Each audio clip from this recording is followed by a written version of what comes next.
What is up, everybody? Welcome back to this Anime Degens Bullshit Hour, episode 41. We're coming at you with a pretty light load today. With everything going on over the last few weeks, I didn't really have a lot of time to prepare. So me and Tyler, we're just gonna talk about some anime we're watching. How does that sound, man? Just bullshitting, just a normal thing, nothing out of the ordinary. So Just some uh heavy bullshit. But first, it sounds like we got some news, man. What you got? yeah, so the hit movie Suzume is finally releasing our Crunchyroll on Thursday the 16th, which is, if you're listening to this podcast episode, it means it's already out. So I think I'm pretty excited for this. Um I'm kind of wondering if we kind of watch this on the show and like do a review on it. Honestly, since it's such a good movie. Yeah, I feel like we have to, I mean, it's probably the biggest anime movie release of the year? Question mark? Question mark? Yeah. I feel like if we don't, like, we're probably missing out on what a lot of people look forward to. Maybe something like that. Yeah, I can see that. I mean, I'm definitely gonna watch it like tomorrow. I've been trying to watch this movie like without like crappy cam quality for a long time, and I'm excited to actually have it release in HD and be able to watch it. I Yeah. was kind of bummed that I didn't get to see it in theaters, and I saw they were doing a re-release. I think last week or this week. So I'm glad it's coming to Crunchyroll, and I don't have to spend $15 to go to the movies. Yeah, so I guess maybe look forward to us kind of giving a review on it, maybe um early December, something like that might be okay, maybe. Yeah, sometime in Yeah. the relatively near future. Yeah, I guess, and we also get we're getting Scott Pilgrim on the 17th with Netflix, which is tomorrow if you're listening, on Thursday. So that's pretty interesting. I know the trailers has kind of gotten our hopes down a little bit as far as quality, I guess. I think was the general consensus. But it's still interesting. I'm still gonna probably check it out. So Yeah, I don't want to say quality because it didn't look bad. It didn't look like an anime art style to me. It looked like the shows you see on Cartoon Network nowadays. So like I don't even yeah. know if we're really gonna call it an anime, but I am excited. I love the Scott Pilgrim movie. I did not read the comics or any of that, but they brought back like all the voice cast. So I think it's gonna be really good regardless. For the English dub, I Yeah. assume. Yeah. Yeah, Okay. this is gonna be one I watch English for sure. I mean, I You want have to, Michael. right? Yeah, you want Right. Michael Sarah, and you want like Chris Evans and all these guys in it. So Okay. also, Uh, it looks like Crunchyroll's manga app is going to be shutting down on December 11th. So if you're using that, time to get on that Shonen Jump or Viz grind if you want yeah, to get your manga needs in. they had a couple of manga that was unique to Crunchyroll. So it's kind of surprising, but I think the general consensus for this is that a lot of people don't even know that didn't even know that Crunchyroll had a manga app. So I guess I can see the reason why they're shutting it down. So Yeah, I did not know they had one. damn. Yeah, if you pay for premium, like you get the you get Crunchyroll manga like on the website and stuff, and like they even had an app, even though the app was shitty, but still I'm assuming not only are they shutting down the app, I'm assuming they're shutting down the manga port, the whole manga thing. So I assume so. Huh. Uh, Well, it's interesting. shame I didn't know I had that until it's going away. Well, you got till December 11th, bro, to catch up on any Crunchyroll unique manga. So, Yeah, I'm good. but speaking of like different anime adaptations, we got Terminator coming out. Apparently, a Terminator anime adaptation by Production IG, which is a solid company, and it's going to release on Netflix. So I guess Netflix is stepping their game up a little bit on all these adaptations. So, question for you. Not Yeah. a mecha anime, but still robots. Are you gonna check it out? It depends. Like, so the trailer kind of scared me. Did you happen to see it? No, I don't think I've seen it yet. Okay, so with a trailer that I seen that came with this announcement, it didn't even have any like footage in it. It was just words. It was I'm like, sure it's really early production then. yeah. So that kind of scares me because like, what are we gonna get? Are we gonna get heavy CGI? Like, um, it worries me, but it's production IG, so like that kind of helps me out a little bit. But I mean, Terminator's, Terminator. You know what I mean? Like it's like Timeless. it's like imagine if they had Arnold Schwarzenegger in it. You know, Yes. That's like like if they have Schwarzenegger do the voice acting for the dub, I will 1000% watch this because that would just be like nostalgic as fuck, you know? I feel like they would be doing a dishonor to Terminator if they did not have him in the dubbed, right? Yeah. Or even if it's subbed to somebody doing a really bad German Japanese accent would just be hilarious. And like come with me if you want to live, like that's gotta be Schwarzenegger, you know? Yeah. So like it's gonna be interesting. Like Dan said, it's probably like very early on. This is the first time I've heard about it. The trailer was very lackluster and as far as like showing us what is actually going on. It was just words. So it's gonna be interesting to see the news that comes out surrounding this like in the future, I guess. But speaking of like anime adaptations as well, apparently we're gonna get a John Wick anime adaptation. And I feel like this is in the very very early stages, I think. And as well, and I think I kind of feel the same way about this. I think Keanu. Keanu Reeves um has to be in it, right? Like Yeah. dubbed. So he's So he's actually a huge fan of anime. Like he was heavily involved in the Cowboy Bebop live action. That's one of his favorite shows. So I definitely feel like he'd want to do the voice acting. yeah, so it's gonna be interesting to see if these actually like stick through. Because I didn't even get like a studio or anything for the John Wick thing. So who knows if it even like falls through or whatever it follows through. Um, I guess we'll see. I'm pretty excited though. Terminator and John Wick, like those are two pretty big deals, like in like our normal movie TV world. So for them to come over, kind of like Scott Pilgrim and all this stuff is coming over, like it's really cool to see. Seeing that side of our lives come over into our favorite pastime. So Yeah, it just shows how much anime is growing as a medium. And it makes me excited, but also kind of like, I don't want to say worried, but like, I just don't want a bunch of like American based movies to be made into anime. You know, like certain ones, sure, but like, don't do it too much, you know, like let the medium be what it is and it's recreations of manga, you know? so basically, don't turn into isekai. I guess. I mean, we do have that. We have the Suicide Squad isekai coming too. Like, Yeah. Okay. but I don't know. It's just one of those things where like we don't have to make everything an anime, and we don't have to make every anime a live action. You know, like it goes both ways, I guess. Okay. So quality over quantity. I think that's usually a very good thing to stand by. So Yeah, I mean, speaking of isekais, there's like one good isekai for every 30 dropped. So, it's probably not even that. Honestly, it's probably like 1 to 50. Honestly. So oof.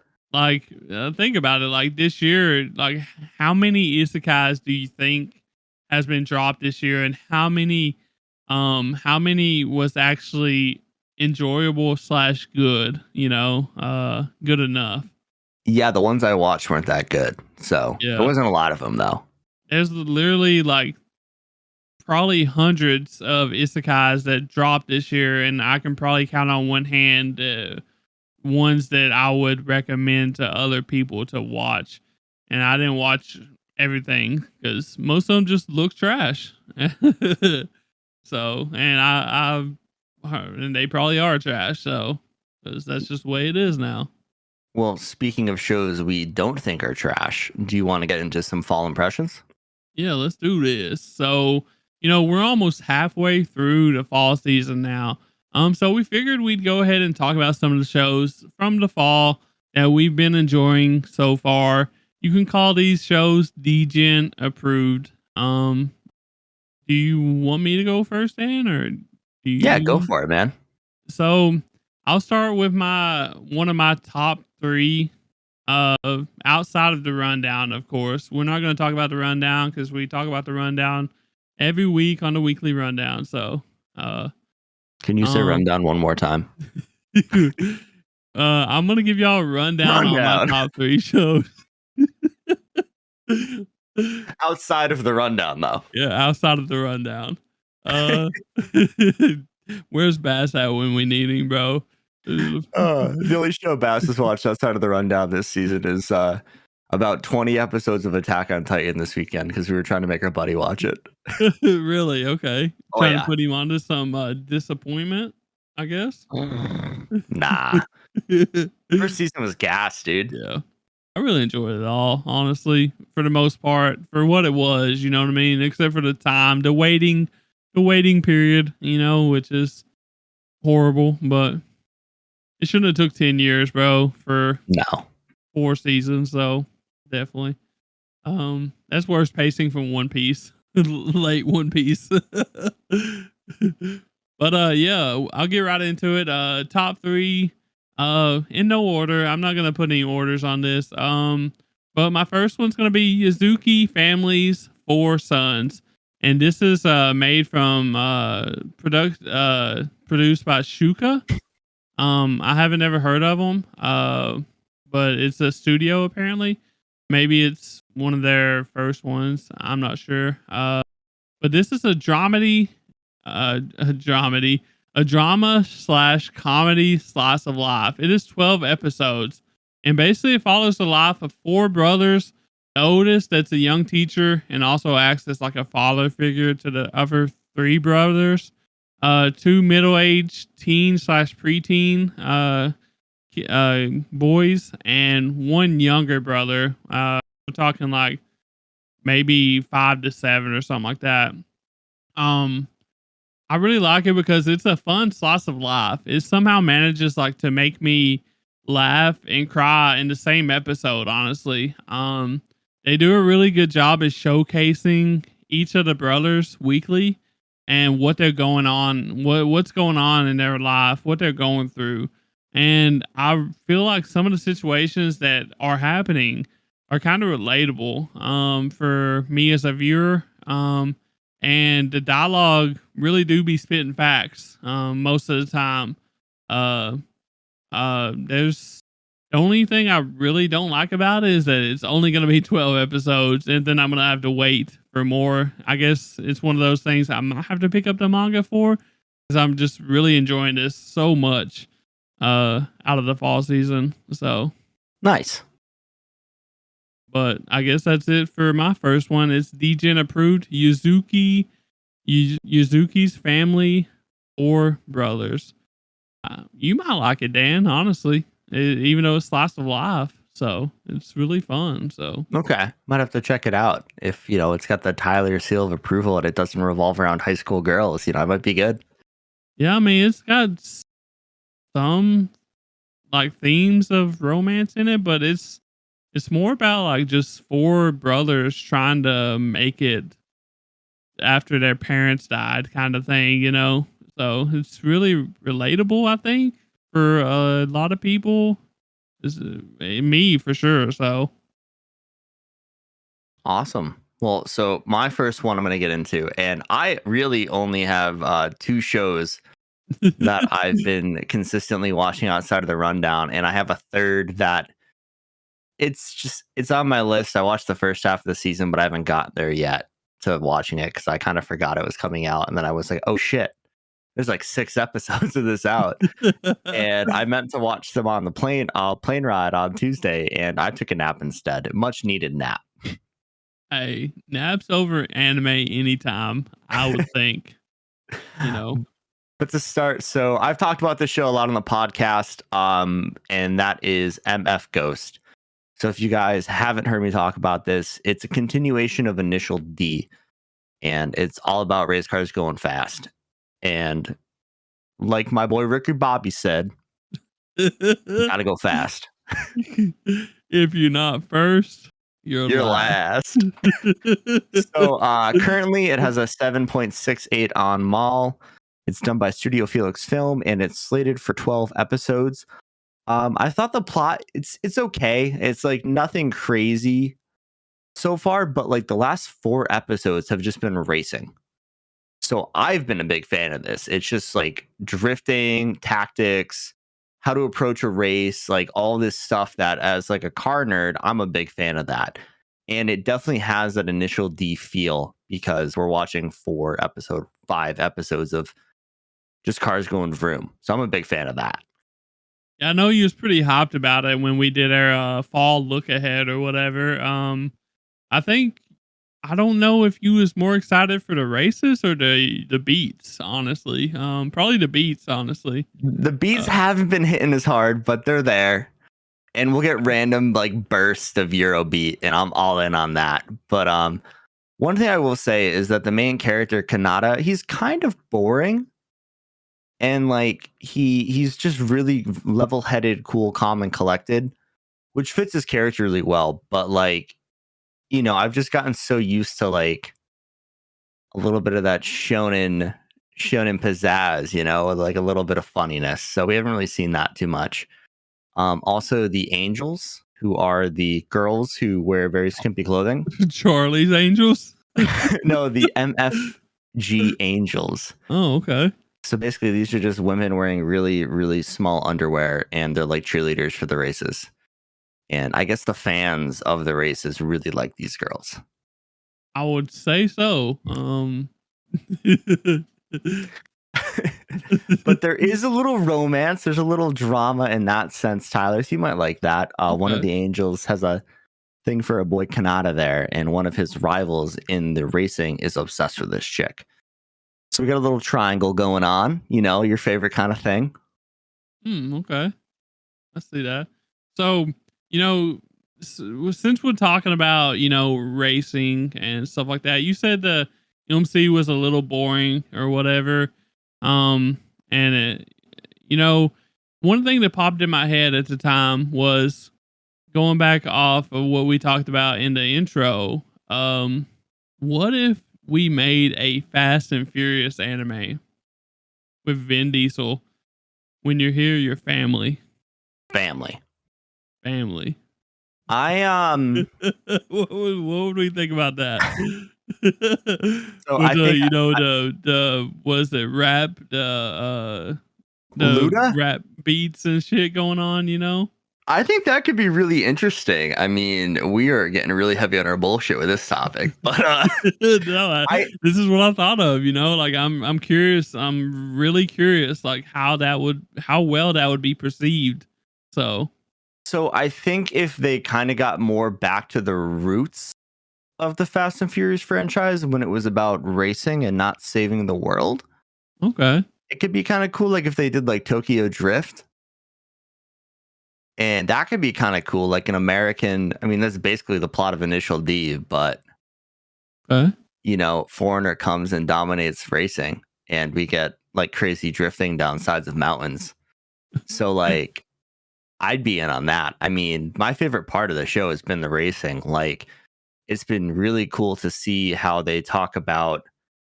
So all the cars in this, for the most part, they're extremely high power, high horsepower European cars. You know, from Porsche, Lamborghini, Ferrari. There's only 2 Japanese cars in the top 15, and that's Kanata and his GT86, and then one of the other drivers has a Nismo GTR. So like it's showing that the Europeans make better cars when it comes to going fucking fast, you know? Yeah. But the way they talk about it, you know, like there's a scene with two Porsches going at it, and it's like I should have the upper end here because I have a V8 with more horsepower, but he's a better driver, so we're neck and neck, you know? So it's really cool to see that kind of stuff. And it's just really cool to see Kanata, who is driving a literal like toy car compared to these, like with the Toyota GT86. In America, you can get the Subaru BRZ, or if you've ever seen a Scion FRS, it's the same car. It's a little four banger, no turbo, no supercharger, 200 horsepower, and it's up there competing with cars that have 5, 6, 700 horsepower. Can he just drive very good, like really Yeah, good or something? yeah. So he like falls behind in the straights, but then he Oh, dominates people in the obviously, corners yeah. because he's so good at drifting. Because he was taught by, I think it's Takafumi from Initial D. I can't remember his name off the top of my head, but like he was taught to drift by the very best, and he's coming in and doing this and like just entirely showing up these like high end like race cars. So it's really cool to see that, you know, and the racing has just been really fun. So I've enjoyed it a lot.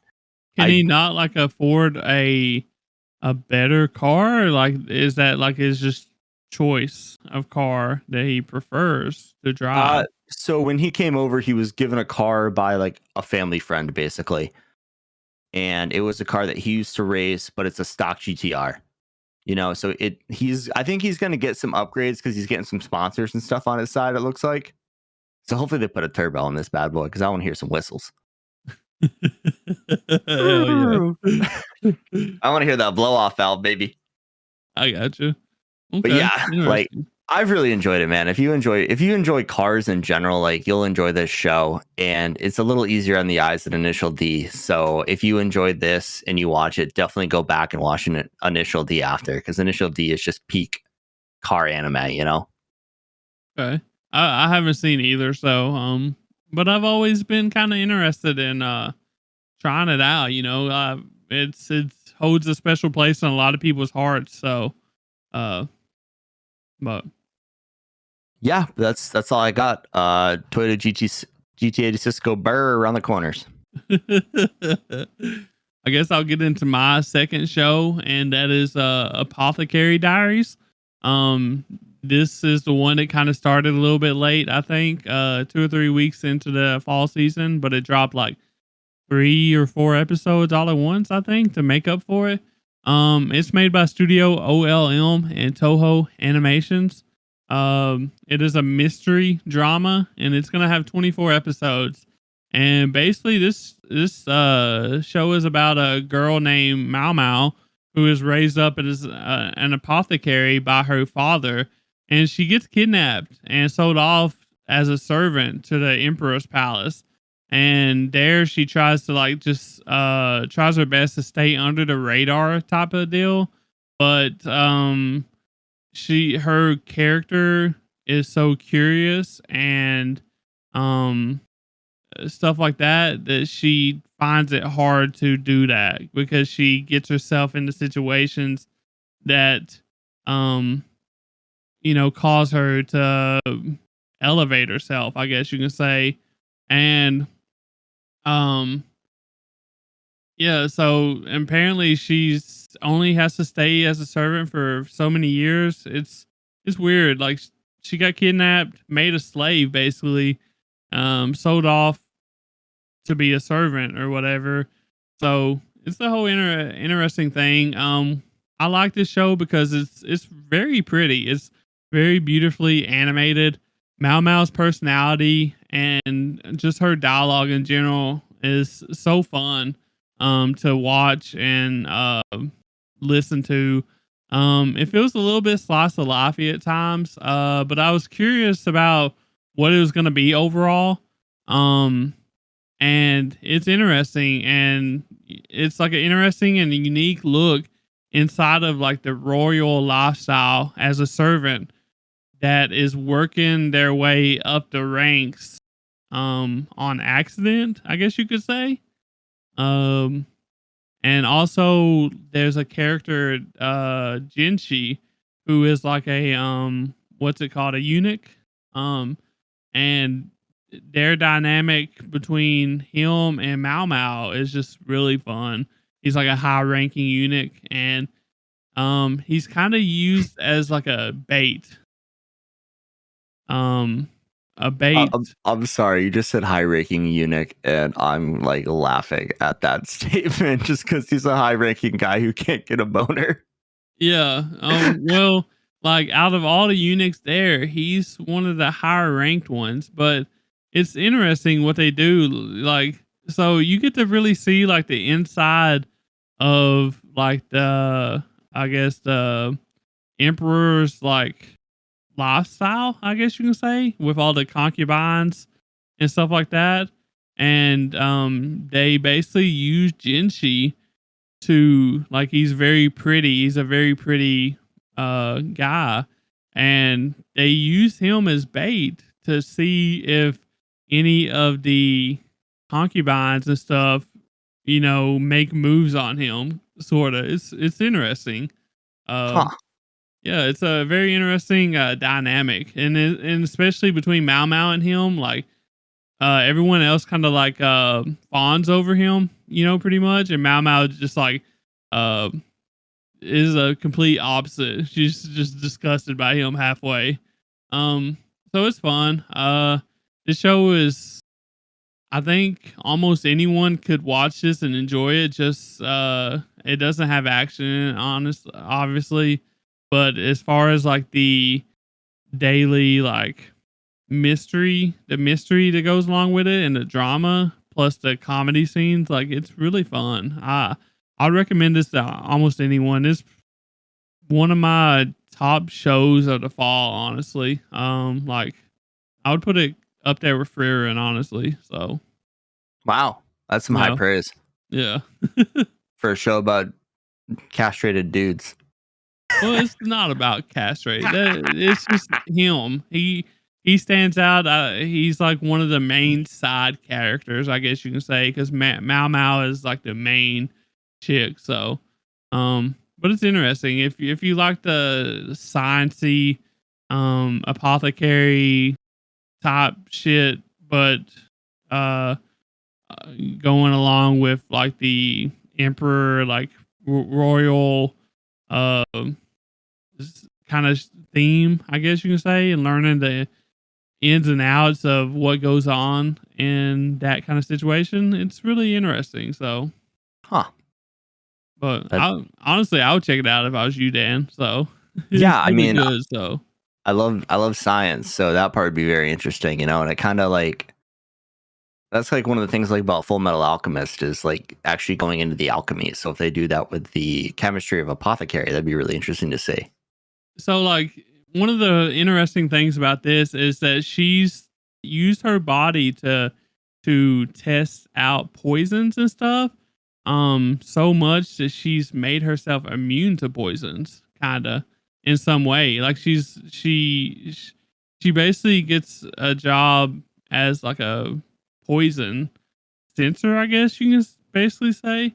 um so like it's just she's just a weird personality and a weird character. Her mind is just way out there in its own little world most of the time, and it revolves around apothecary poisons and shit like that. So it's really fun Nice. and unique. So Awesome. Cool. Well, the next show I got is one that me and Tyler are actually watching, so we can have a nice discussion about it. And that is Shangri-La Frontier. If you guys remember, this was in our weekly rundown battle royale or whatever we called it. yes, So sir. this was the third show we watched, and we decided to go with Undead Unluck and frieren. One, because frieren is goated, and Undead Unluck seemed like it was going to give us a little more to talk about. But I've been pleasantly surprised with Shangri-La Frontier. So it has an 8.01 on Mal, so right around 8. And it's done by Studio C2C. And I guess it's going to be 24 episodes. So that's exciting. So it's going to run 2 seasons, unless they do like a weird mid-season break kind of thing. But this is your classic video game anime. Dude's playing an MMORPG, RPG, not RGP. I don't know what that would be. Role game playing. And it's been really fun so far. Like the characters they've introduced have been really fun. Sunraku is a great main character in my opinion. He's like kind of one dimensional, but it plays really well, I feel like. Yeah. I think one of the things that we talked about in the weekly rundown battle royale, it was the fact that we didn't know if this was going to hold our interest for a long period of time. And like so far through 6 to 8 episodes, I'm not sure how many there is right now. It's done a good job at that. I haven't gotten tired of it yet. I've really enjoyed it. The animation and the soundtrack and stuff really keeps you, up there. But I still haven't figured out what is going to keep me in this for 24 episodes, though. Have you? I think they did a good job in the last couple episodes, kind of introducing some characters who are going to be, more of an antagonist than just like area bosses and stuff like that. Because we were concerned, we were like, oh, if he's just going to be fighting bosses, like it'll be cool to watch, but like we don't really want to talk about that. But like with the introduction to characters that he knows from existing games and who are bad guys, like that's kind of sweet. Like Arthur Pencilgon, I think his name was, like, or her name. I don't Yeah, know why it's a Pencilgon. Yeah, I don't know why the Pencil Knight is a lady named Arthur, but we'll let that slide. And I think she's going to add a good antagonist with the player killing guild. And I also thought it was interesting that Sunraku has like a special quest that nobody's ever seen before. So he is like heavy under the radar because some two ditzy new players took a picture of him and put on the forums because they wanted his cute little rabbit friend. Yeah. And like I said, it's been keeping me really interested so far with all these aspects, especially with him. Like, we don't really want to get into it, spoilers or whatever, very much, but Dan will know what I'm talking about. Like the big people, the big bosses or whatever.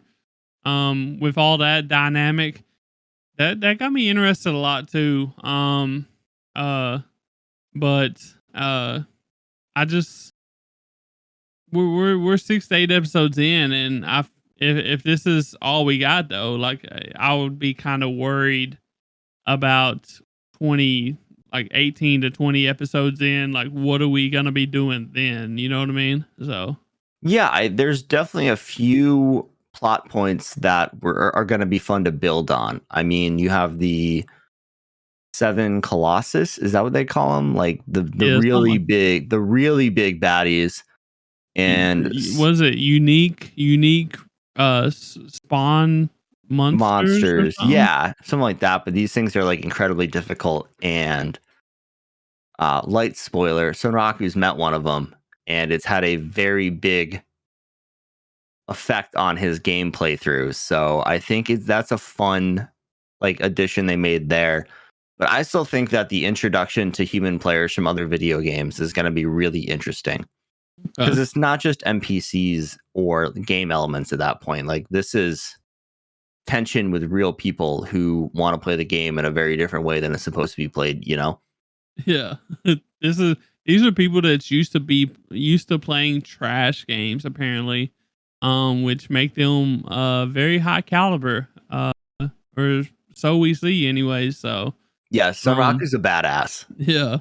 Like he And has an avatar he can actually control and move fluently, and his fighting caliber is just so much higher than his level is. yeah. So it's definitely interesting. I honestly, in my opinion, I would recommend this to people. Um, I actually watch this weekly, and like I said, I'm still enjoying it. I really hope I don't waste 24 episodes of my life watching this just to be disappointed at the end of season 1. But that's just the way things go sometimes. Yeah, I don't know if I'd be disappointed. I mean, it's been good enough now that even if it kind of just rides this level of caliber and doesn't pick it up, I'd still think it's an okay show. Like, Well, that's I what mean, we thought about My Home Hero, though. well, I said rides this caliber. I didn't say tanks. And It could get absolutely just it sucks. it could go downhill so bad from here, though. Like, we're only a third of the way through, you know what I mean? But dude, we have Vice Ash or Viceish or whatever his name is, like that dope ass Yakuza bunny. Oh, yeah, yeah. He's the best character. Like his character design goes so fucking hard. I hate that they introduced him and then just, like, was like, "Okay, we're never gonna see him again, for now anyways, even though you're on this special mission thing, but we're gonna forget about that for now." Oh, so you haven't watched the latest episode yet? He back, baby. Oh, okay. Good. I love that. I love that because I really enjoyed him too. So Definitely. Yeah, so it's a fun show. It's nothing to write home about, but it's been enjoyable. And the opener, we mentioned this oh before, yeah. the opening song is gas. Like it makes you want to run through a brick wall.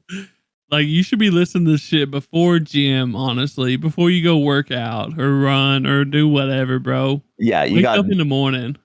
you got this song, you got rumbling, like you put those on, you're ready to go lift heavy things up and down.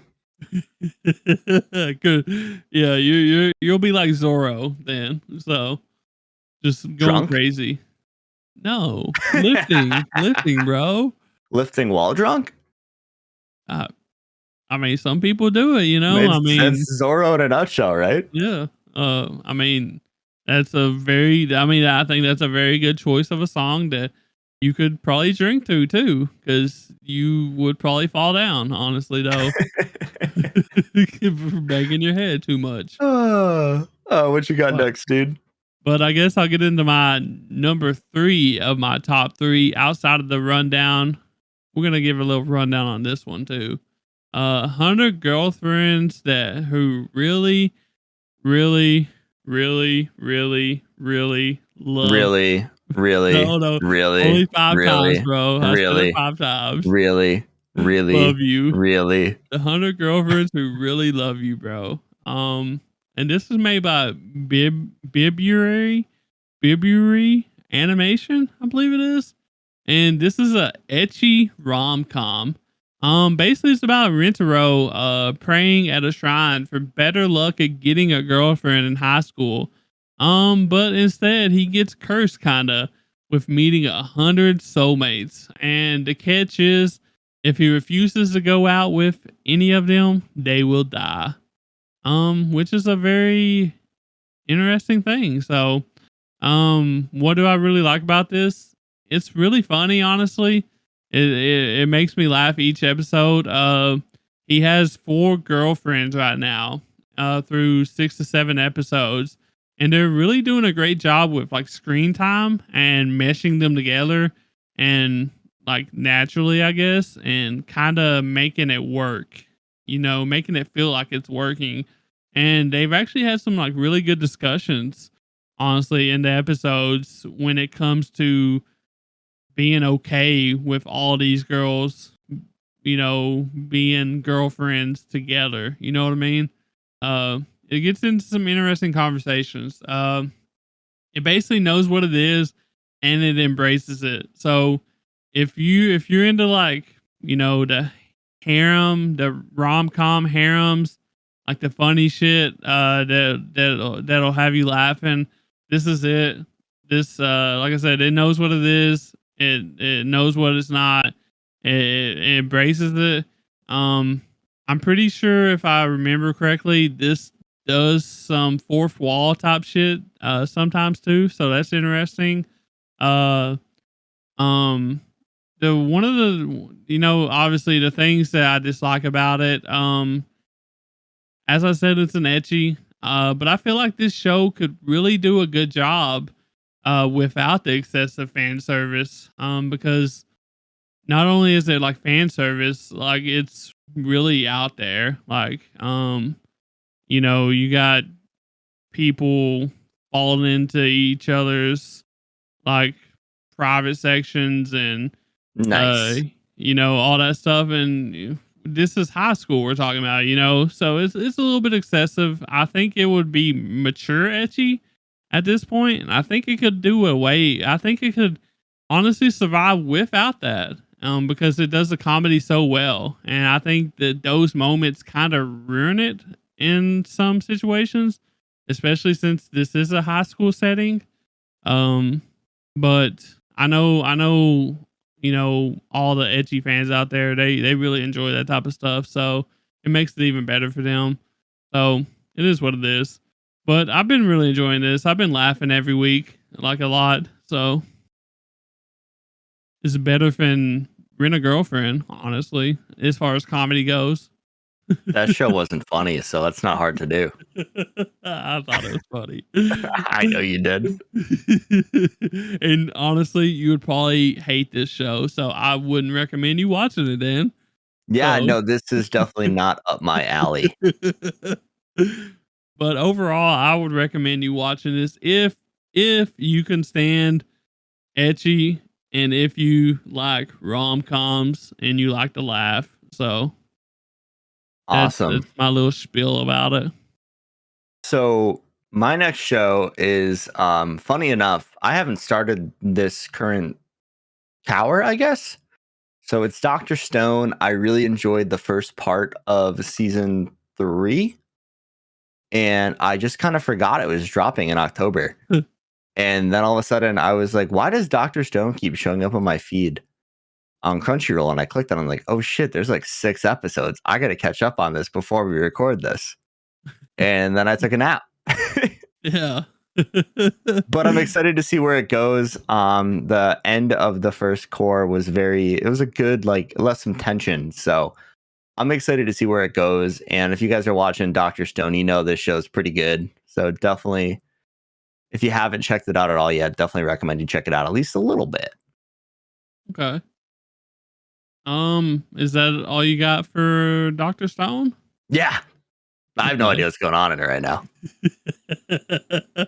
I have not either because I haven't watched any more Dr. Stone since Bass had us watch it. So unfortunately. So yeah. I guess it's good though. Got a lot of hype. Yeah, But definitely, man. I guess I guess do you have any more, Dan? You got one I more? got I got one more. Okay. So I'll do one more that I really like as well. We might do another one. I don't know. But it's called Our Dating Story. And I know these are like shows that Dan really, really enjoys. Most a lot of the shows I've talked about tonight, Dan really just really enjoys them. I love Uh them. Tearing them to shreds. clip it now. Clip it. But it's their dating story. It's made by I guess Studio in Ingi, maybe. I'm not sure. I've never heard of these people before. But it is a romantic drama. It's got 12 episodes. It's the classic situation. The high school nobody, the least popular guy, he gets with the most popular chick, type of romance. Um, if you know me, if you listen to the tropes episode, this is one of the tropes I really enjoy. The nobody getting with the popular person. I really enjoy that. It's just a classic rom com with the drama added into it, and they actually add in, you know, drama tension, I guess, with other women pretty early on. They don't wait till later to do it. So, and they don't do it for no reason. Like it's, I guess, led into that. So that's one thing I enjoy that this one did because, I hate where they just interject, uh, uh, tension like that into it out of nowhere randomly. So I'm glad that they didn't do that. I don't really have any issues with the show at all. It's not like the best romance out there. It's decent. It's one of the better ones of fall because this is kind of a lackluster fall season for romance and stuff. But it's just your average rom, and it's pretty good. Uh, One thing I didn't really care for, it wasn't the show, it was just like the social media uh reaction to things that happen in the show. Um like it was pretty bad there in the early get goings. Like they, I don't know, it's weird. If you watch the show and you was on social media, you know what I'm talking about. Probably it was just all weird. Like that's the only thing I really didn't care about. But it's social media. We can't control that. So Yeah, you definitely can't, man. you just gotta you just gotta look at it and be like, oh, I mean, it's like the My Hero Academia, fan base and stuff like that, like the wild ones. Like it's just out there, just like, Y- why are you even talking right now? Like you Dude, sound ignorant. and So cringy. yeah, cringy. Very cringy. But yeah, it's I like it though. If you like romantic dramas, I don't really think this is supposed to be funny. But I guess it's got some funny scenes in it. I would definitely check it out. It's worth it. So, but I guess that's it for me. For that show, if Dan has something. Yeah, not a fall show, but just a little Gintama update because I've been grinding this show for a while now. It's been a little bit on the back burner as of late. I've just been very, very busy with life and work and everything else. I haven't got a chance to watch a lot of it lately, but currently up to episode 219, and I just finished the Kabukicho for Divas arc, which was really good. Had a lot of decent fights and a lot of tension from the past. So if you guys know, you know, it was cool to see more of Otose's backstory. So that's where we are in Gintama. Okay. How many episodes deep is that, you think, roughly? I'm like entering the final third, I'd want to say. It's like 360 than a movie, I think is the total. It seems like it's more. Like out of all the on Mal, all the seasons and shit that's I see all the time, I would feel like it's way more than 300 episodes. So Yeah. So it's like split up into Gintama and then like Gintama dot or something like that. And it's like the second season where I'm finally watching things in widescreen. We made it to finally, the okay. promised land. Is it like that much better? The animation's pretty much the same quality. It's a little bit better, but it is nice not watching things in a square. Okay. Do they make jokes about being in that format now? Yeah, they definitely did to start. Well, like I obviously I've only seen like a handful of episodes of Gintama. I'd like to watch more, but the fall season is actually keeping me busy, bro. I'm watching like 10 to 13 shows, including the rundown. So plus we're doing our podcast thing, putting out content like crazy, and with I think we're fixing to go even harder, just a little bit. So, and around the holidays at that, all for y'all. So, yeah, I'd love to see it. Blessings on blessings on blessings. Didn't Drake say that, bro? I think he did. But I guess to finish this off, I'm not gonna really get into these two other shows that I really enjoy, and then I guess we got a few that we don't really approve of. But the two shows that I really enjoy is Shy, which is a superhero drama. Uh this is more like a slice of life type of superhero drama, I guess you can say. Yeah, I think Bass was kind of wanting a spin-off or something, I think in a previous episode of like a slice of life My Hero Academia. Was that correct? Yeah, he definitely was. Yeah. So I mean, this is kind of about as close as you'll probably get, I think. It's got the action plus the slice of life, except this is more slice of lifey, I think, and it like really focuses on what it is to be a hero kind of thing, like the behind the scenes of a hero. And it's not like a world with a bunch of heroes. It's like one hero per country type of deal. So it's Huh. really interesting. And the main character name is Shy. She's it's actually a shy girl, shy teenager in high school, and it's we just learned to we're just watching her learn to be more confident in herself, I guess, as she's becoming a superhero, a better superhero. So, really enjoy it. I think it'll be too slow for some people though. Like I said, it's really slice of lifey type feel. Uh, so if you don't like that kind of thing, definitely don't watch it. But if you do, I think this is a good show.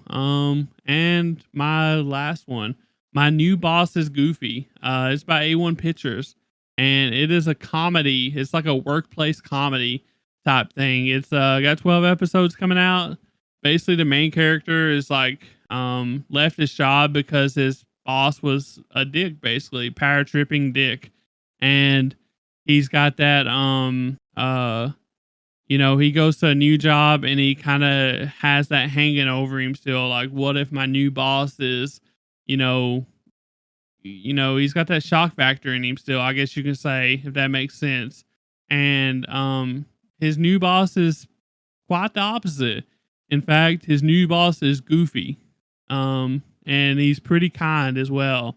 And this is like a really fun show. Like in the first episode, I think it is, uh our main character is having like stomach cramps because he has so much anxiety because he thinks that his new boss is gonna like be mad at him or whatever about a situation that happened, because it's old, kind of like in Zom 100, that kind of situation. And while he's having a stomach cramp or whatever, he goes and gets his boss goes to a gas station real quick and gets like a medicine that girls take for their periods, and brings it back for him. Because he Some doesn't know any Midol. better. Yeah, he just doesn't know any better, and he's like, "Here, I've seen people take for this kind of situation before, so here you go."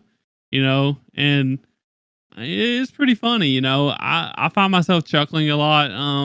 It's just situations like this over and over in a workplace environment.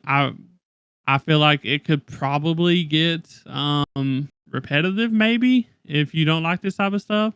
But I honestly think that I would love it, and I think that it may happen.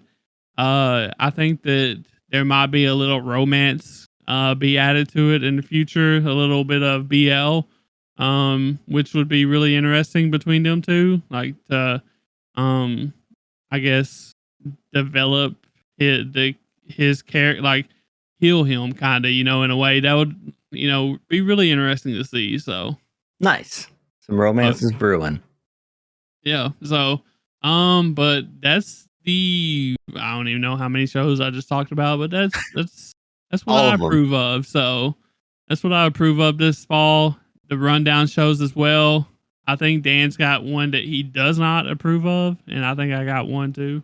Yeah, I wouldn't really say that I don't approve of it. Yeah. It just didn't catch my fancy, I guess. I don't know. It didn't set a hook for me.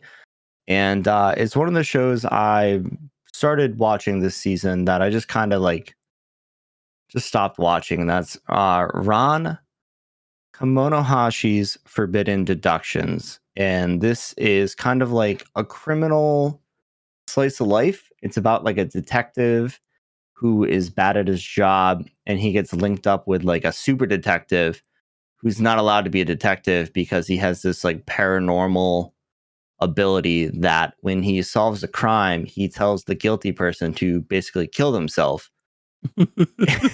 And up until now, they've all died. So he got his like detective license from this crazy ass school he went to revoked. And but in the first two episodes, the goobery main character is able to stop these people from committing suicide. So it was cool. But like I said, it just kind of didn't set the hook for me. So I might try and watch it a little more once a few episodes are, well, actually there's probably like 6 episodes out. So when I get some time, I might try and watch it a little more. But if you're into that, it was fun. It didn't make me want to keep watching, I guess. Okay. I can see that. The one that I uh would stay away from, or that I did stay away from this season. I think I might have watched an episode of it, and just to see if it was what I thought it was. And it's called A Girl and Her Guard Dog. And this is like a romance type of deal as well. And the main, like the guy in it is 26 years old. And the girl is like, I think around 15. So, and like I said, this is a romantic anime, and I think it kind of shows off grooming in ways. Plus, you know, Ah, so I, even though I really, really enjoy romance anime, I think this is one that I'm personally staying away from. Um, just because that's a really big age gap, and that's creepy. yeah, it is kind of, it's creepy and cringy, I guess you could say. So, Speaking of uh, Drake, I well, mean, yeah, um, but yeah, if y'all see this, like, I mean, I guess you can watch it if you want to. People watched My Life as Anuka-san's Dog, so I mean, like, it's out. I mean, people enjoy it, I guess. Yeah, but I don't think I can get behind some of the themes that it's got going on. So, honestly, but I think that's about the only one that I really tried, I guess, or just just looked into it a little bit, and I was like, I don't think I can do this. So, um, think that was all that Dan had. But if y'all have any shows like that y'all have watched from the fall that we haven't mentioned that y'all think are really good, um, that we should check out, that's not like, that's kind of underrated, that people ain't really talking about, let us know. Let us know in the Discord, socials, all that good stuff. Y'all know the drill. Linktree.com/anime degens as always. So awesome. Well, we hope you guys enjoyed our quick little look at some of our fall shows we're watching and giving you some halfway through the season impressions. Next week we will have our Thanksgiving special, and we're getting a little etchy with it. We're getting a little horned up. So we're going to be taking our first look at Food Wars, and we'll also be having a special guest and getting into some other shenanigans. Make sure to tell your friends and your family if they like anime. Give us a listen, and we'll catch you guys next week. Peace.